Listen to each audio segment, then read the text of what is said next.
Baik, terima kasih Dr. Indra Bakti sebagai moderator. Cukup jelas sekali ya kata pengantarnya.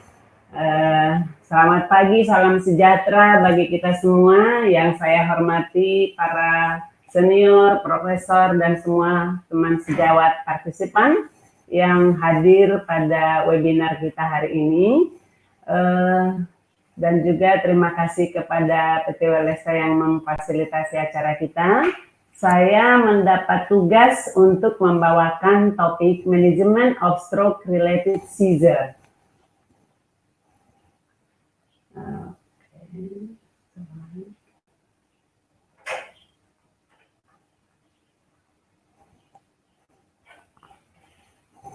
Baik, jadi topik kita adalah Management of Stroke Related Seizure, dan pada presentasi ini saya akan membahas mengenai mulai dari perkenalan pendahuluan sampai kepada prognosa daripada stroke related seizure. Baiklah, kita mulai. Sebagai pendahuluan bahwa seizure atau bangkitan itu setelah stroke itu sering terjadi dan merupakan komplikasi yang sering pada stroke. Di mana stroke itu menyebabkan 11% kejadian epilepsi. Jadi stroke sebagai underlying cause-nya dan pada orang dewasa, dan hampir 50% newly diagnosed epilepsi pada pasien yang berusia di atas 60 tahun itu disebabkan oleh stroke.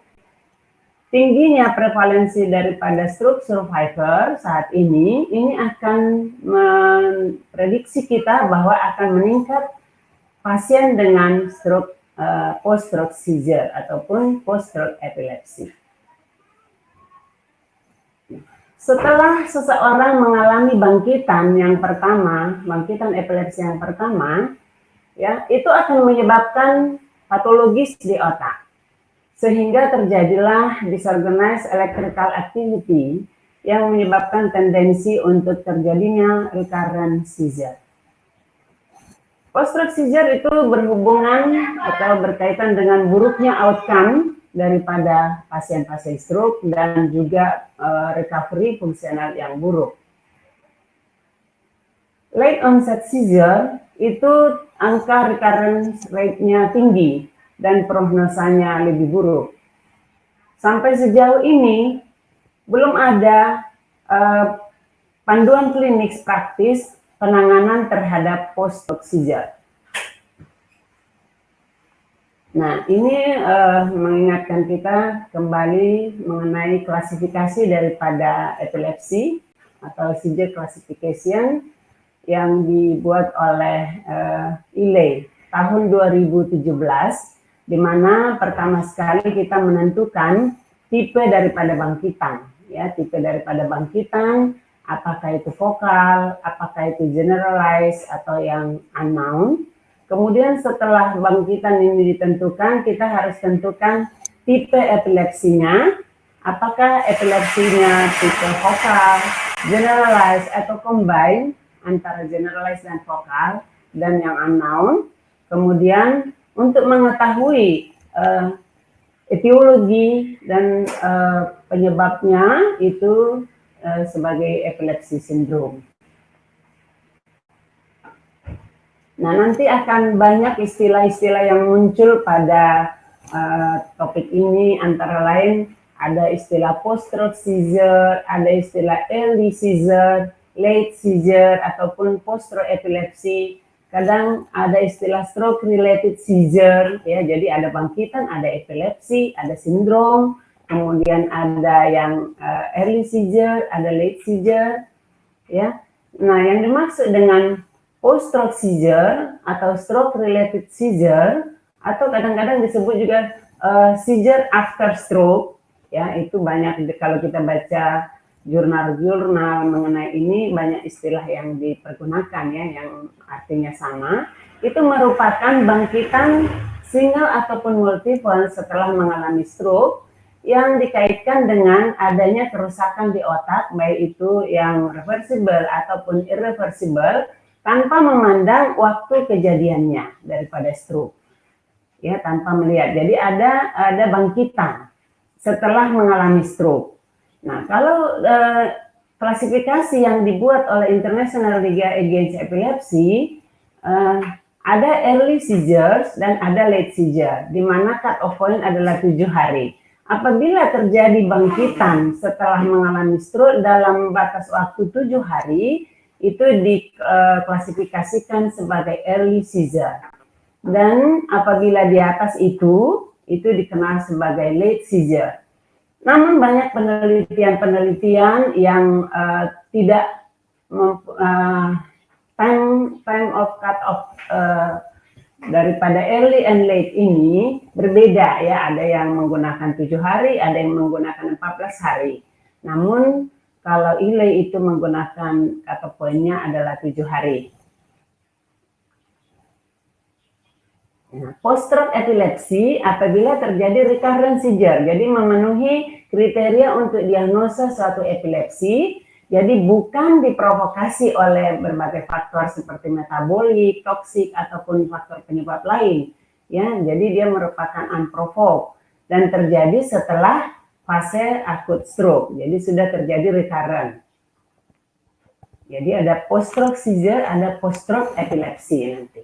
Nah, sebagai insiden, banyak penelitian yang melaporkan insiden daripada post-stroke seizure ataupun post-stroke epilepsi, dan kita lihat pada slide ini bahwa cut off-nya ada yang berbeda, ya. Ada yang menggunakan 7 hari, ada yang menggunakan 14 hari, di mana ini tentu mempengaruhi daripada incidence rate-nya.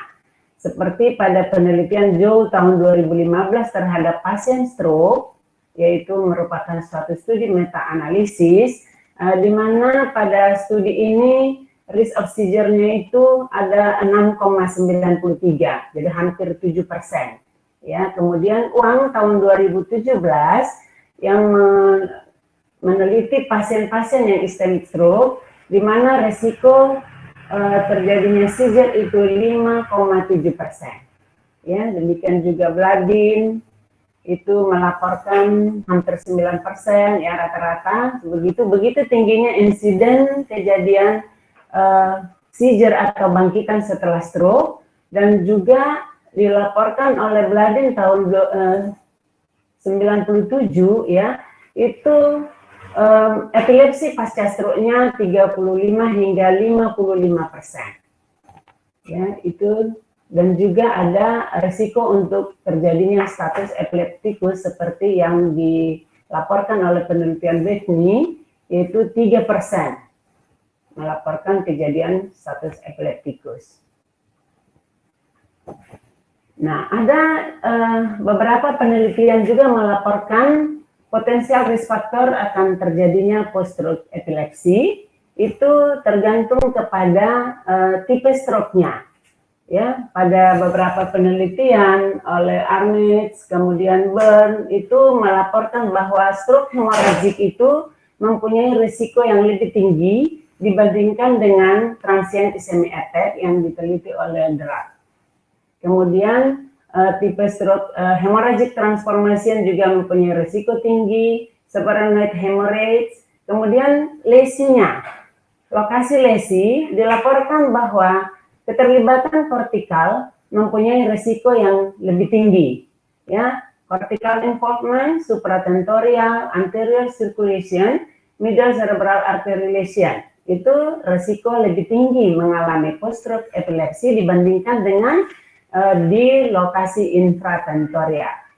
Severitas daripada stroke, ya, semakin berat stroke-nya itu akan semakin lebih tinggi. Kemudian usia juga mempengaruhi, usia yang muda, kemudian adanya morbiditas di CNS, ya, dan juga non CNS seperti hypertension, peripheral infection, ya, dan juga dilaporkan faktor genetik di mana ada polimorfisme RS671, bahwa orang-orang yang mempunyai faktor risiko genetik ini, maka pada orang yang setelah mengalami stroke, dia mempunyai risiko lebih tinggi untuk post-stroke epilepsi.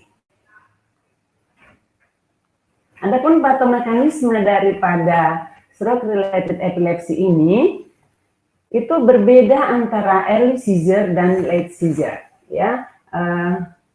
Tadi kita tahu bahwa cut off point-nya adalah 7 hari. Jadi kalau seizure itu terjadi dalam waktu 7 hari setelah mengalami stroke, itu kita kenal dengan early seizure, di mana patomekanisme pada early seizure adalah kondisi insult itu yang menyebabkan hipoperfusi daripada di otak, terjadi hipoksia di mana terjadi rilis daripada glutamat yang menyebabkan eksitotoksisitas, kemudian juga rusaknya blood-brain barrier sehingga terjadi aktivasi daripada astrosit yang mengeluarkan faktor-faktor inflamasi, kemudian inklusi daripada kalium, ya, kemudian juga gangguan daripada perubahan gradien ion channel, ya, jadi intraselular natrium dan kalsium yang influx sehingga terjadi depolarisasi dan juga adanya deposit hemosiderin yang mengiritasi terhadap korteks. Hal inilah yang menyebabkan provokasi terhadap kejadian bangkitan pada stroke akut, yaitu dalam waktu 7 hari, sehingga dikenal dengan early seizure. Nah, ini berkelanjutan menyebabkan terjadinya chronic inflammation, gliatin scarring, ya, jadi terjadi scarring, gliosis, ya, itu menyebabkan terjadinya late seizure. Jadi nanti terjadi setelah di atas 7 hari. Itulah patomekanisme epileptogenesis pada stroke related epilepsy. Nah, manifestasi klinisnya sama, ya, bisa focal onset, bisa generalized onset, ataupun kelompok yang unknown, ya. Focal onsetnya bisa dengan atau tanpa gangguan kesadaran yang dahulu dikelompokkan ke dalam simple ataupun kompleks partial seizure, kemudian juga bisa dengan atau tanpa motor symptoms, dan juga yang berkembang sekunder generalized tonic-clonic seizure pada yang focal onset. Nah, menurut penelitian community based cohort study yang dilakukan oleh Stefanido bersama kawan-kawannya, dilaporkan bahwa manifestasi klinis 72% itu berupa focal onset seizure dan hanya 28% yang generalized onset. Namun ada focal dan sekunder generalized, ya. Sedangkan pada population based long term comprehensive follow up study yang dilakukan oleh Brinziar dengan kawan-kawannya, 66% itu merupakan focal seizure atau parsial dengan atau tanpa sekunder generalisasi, kemudian 34% adalah generalized onset seizure dan 11,4% berkembang menjadi status epilepticus. Nah, adapun diagnostik prosedur apabila terjadi bangkitan, kita harus juga melanjutkan mengetahui apakah ini betul suatu bangkitan dari otak pada pasien-pasien yang mengalami stroke. Kita lakukan pemeriksaan EEG, namun EEG-nya tidak sangat spesifik, ya, jadi bisa berupa periodic lateralized epileptiform, adanya intermittent rhythmic delta activities, ada juga yang dilaporkan diffuse slowing, namun ada gambaran di EEG. Kemudian bisa kita lanjutkan untuk melihat apa sebenarnya yang faktor gangguan struktural di otak, bisa dilakukan brain CT scan atau brain MRI atau diffusion weighted imaging. Dan apakah ada faktor yang memprovokasi, bisa kita lakukan pemeriksaan rutin, pemeriksaan darah untuk melihat apakah ada faktor metabolik atau toksik sebagai provoking faktornya. Nah, kita masuk ke penanganan. Ya, penanganan ini terdiri dari 2 kelompok, yaitu prevention dan profilaktik dan simptomatik. Yang pertama mengenai prevention dan profilaktik ini, memang dilaporkan bahwa angka kejadian bangkitan dan epilepsi pada setelah stroke itu tinggi. Namun hingga saat ini American Heart Association dan European Stroke Organization itu tidak merekomendasikan profilaksis penggunaan anti-epileptic drug terhadap pasien-pasien yang mengalami post-stroke seizure.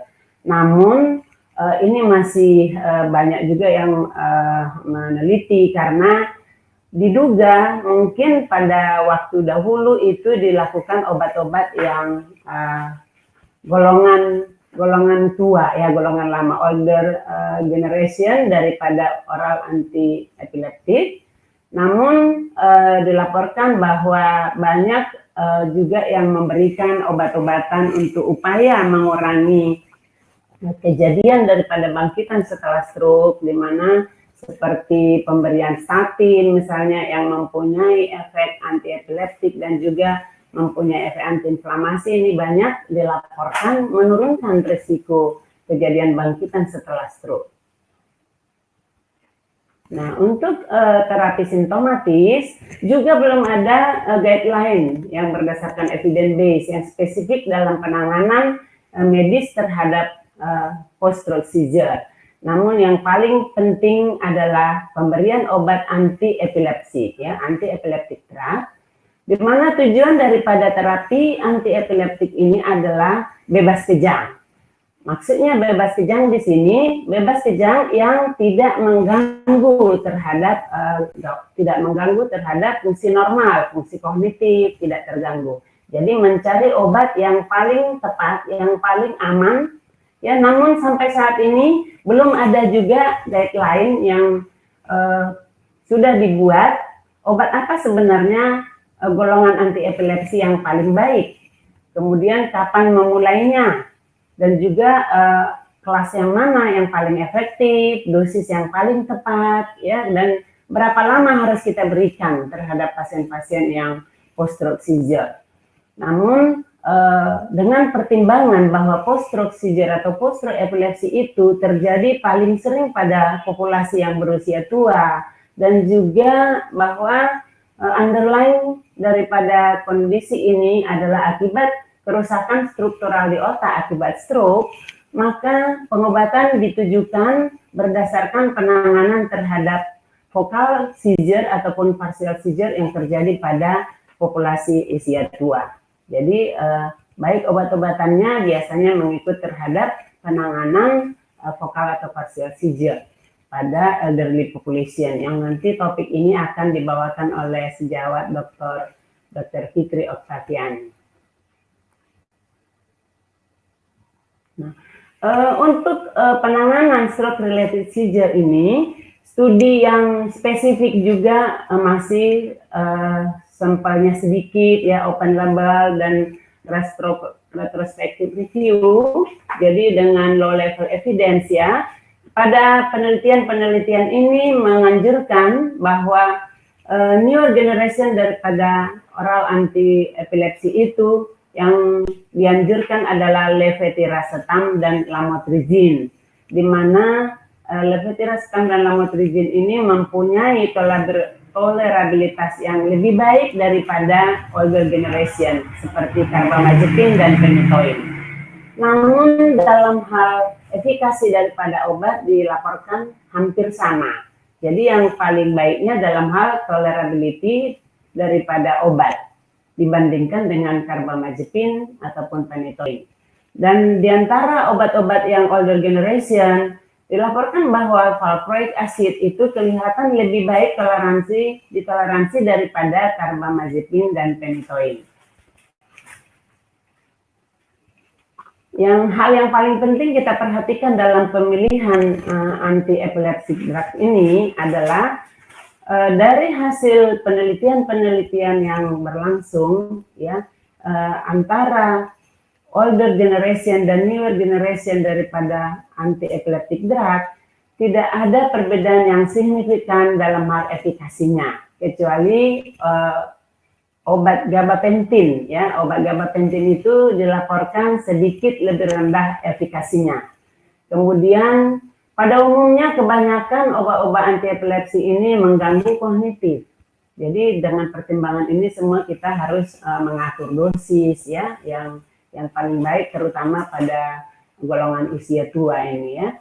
Kemudian dilaporkan bahwa newer generation itu mempunyai side effect profile yang lebih baik, ya, jadi lebih ringan, dan juga interaksi antara obat. Kita tahu bahwa pasien-pasien yang stroke itu mempunyai komorbiditas yang banyak, ya. Jadi ada penyakit-penyakit juga yang sudah dipunyainya banyak, yang tentu dia juga sudah menggunakan obat-obat untuk itu. Nah, itu akan jadi pertimbangan buat kita memberikan obat anti epilepsi terhadap pasien post-stroke seizure ini. Seperti tadi bahwa levetiracetam dan lamotrigine itu masih dianggap bahwa itu adalah obat yang terbaik toleransinya. Jadi pada pemilihan obat ini harus individualize, ya. Jadi kita lihat komorbiditasnya pada pasien, kemudian apakah dia menggunakan obat-obat lain yang kemungkinan ada interaksi, kemudian juga kita perhatikan sosial ekonominya, karena obat-obat yang newer generation umumnya lebih mahal, ya. Jadi apakah nanti pasien akan bisa menggunakan obatnya berlama-lama misalnya, dan juga side effect profile-nya. Nah, secara umum pilihan kita adalah yang pertama monoterapi, ya, single terapi dengan start low go slow. Jadi kita mulai dari dosis kecil, kemudian titrasi naik sampai dosis minimal yang optimal bisa mengendalikan kejang, ya. Kemudian apabila dengan kita setelah menaikkan dosis perlahan-lahan di titrasi, pasien juga bangkitan itu masih belum teratasi, ada pilihan kita akan memberikan ataupun menambahkan second anti-epileptic drug ataupun mensubstitusi ke obat-obat yang newer generation tadi, ya. Jadi bisa monoterapi. Nah, apabila juga farmakoresistan terhadap semua obat itu, baru kemungkinan harus ditambah adjuvan terapi, ya, seperti adjunctive treatmentnya neuromodulation, ya, vagal nerve stimulation, ya, misalnya, ataupun operasi.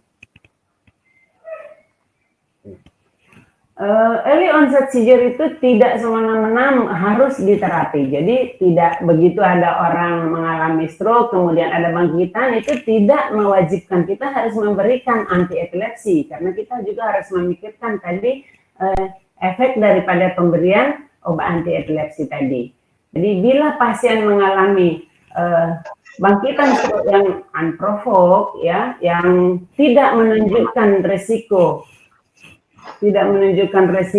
yang tinggi, yaitu 60% atau lebih terhadap kejadian recurrent seizure, itu bisa ditangguhkan untuk memberikan obat anti epilepsi. Nah, namun apabila sudah terjadi unprovoked itu berulang, nah, itu baru kita harus berikan. Jadi sudah post-stroke epilepsi, ya. Waktu tinggal 5 menit, Dr. Puji. Oke, terima kasih Dr. Indra.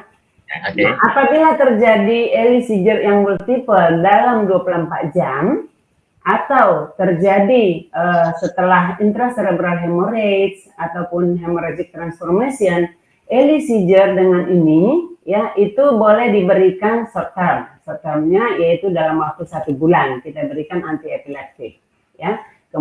Tapi kalau sudah late seizure yang berulang, kita harus memberikan obat anti epilepsi yang tadi individualize, ya. Kita mempertimbangkan untung ruginya terhadap pasien. Dan dilaporkan juga ada yang berkembang jadi status epileptikus. Nah, kalau ini terjadi harus long term obat anti epilepsinya. Nah, ini dari penelitian terhadap beberapa rumah sakit di Jepang, bahwa jenis obat yang terbanyak digunakan seperti pada gambar ini, yang terbanyak selalu carbamazepine, valproic acid, levetiracetam, ya.